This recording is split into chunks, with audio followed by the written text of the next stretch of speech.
Hey, I'm Dan from The Verge, and check this thing out.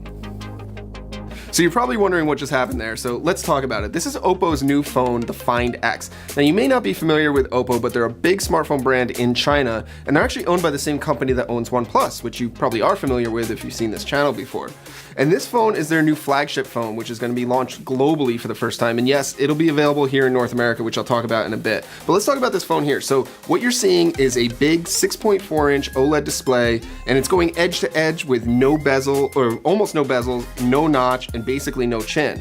So in order to build this phone and accommodate the camera, Oppo put the camera in a motorized slide-out tray that pops up when you open the camera app and disappears when you close it. It's pretty trick. Now in this camera tray are both the front camera and rear cameras, and there's some interesting things going on here. Now the rear camera is a 16 megapixel and 20 megapixel dual camera system, pretty similar to what we've seen with a bunch of dual cameras on phones before. It does portrait mode effects and all that kind of stuff. But the front camera is a 25 megapixel sensor, and it's got 3D face scanning sensors in here, not unlike what you get on the iPhone 10. Now those 3D scanners can do things like automatically beautify your image, which is very popular on a lot of phones from China, or it also works to log you in so that when you turn on the phone and unlock it, the camera pops up, sees your face, and it logs you in. Now the Find X does not have a fingerprint scanner on it. As you can see on the back here, there's no fingerprint scanner. There's no fingerprint scanner under the screen either, so it's basically relying on the camera to log you in. But it does it all pretty quickly. Oppo says that the camera can launch in as little as 0.5 seconds, which is pretty fast. As you can see, I'm doing it a bunch of times here. So then the screen itself, it's an OLED panel. It's got curved sides, which you can see here. It looks a lot like what you get on a Samsung S9 or S9 Plus. It's 1080 pixels of resolution. Basically, the phone itself kind of looks to me like an S9 with slimmer bezels, which is pretty cool.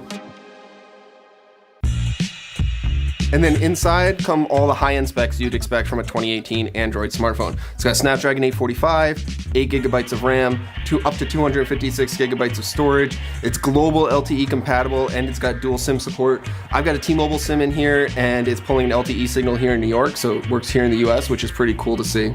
Now for software, it's running Oppo's Color OS software, which runs on Android 8.1. It basically looks like a mix of iOS and Samsung's Android software. It's not the nicest Android software I've ever seen. It definitely doesn't look like a Pixel, but it's not the worst either, and you could probably get used to it pretty quickly. And it seems to have all of the main features that we look for on an Android phone at this point, even including a gesture navigation system, which is pretty cool.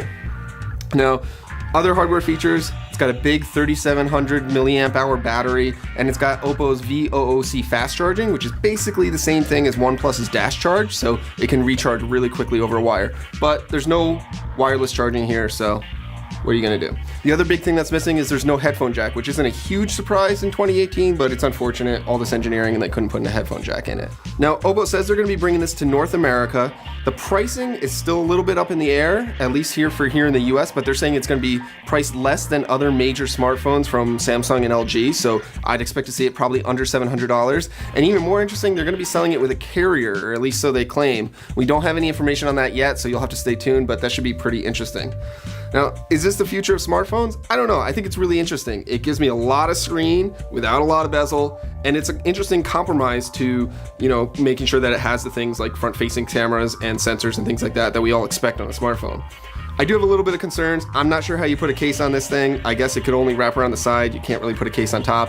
And what happens if you drop it, or you go to the beach and get sand in it or whatever? There might be some reliability concerns with it. But otherwise, I think it's really neat, and I'm eager to spend more time with this and play with it more. For more on the Oppo Find X, be sure to check out theverge.com. Be sure to subscribe to our YouTube channel at youtube.com/theverge. And if you haven't seen it yet, we've got a brand new science channel. Check it out, youtube.com/vergescience.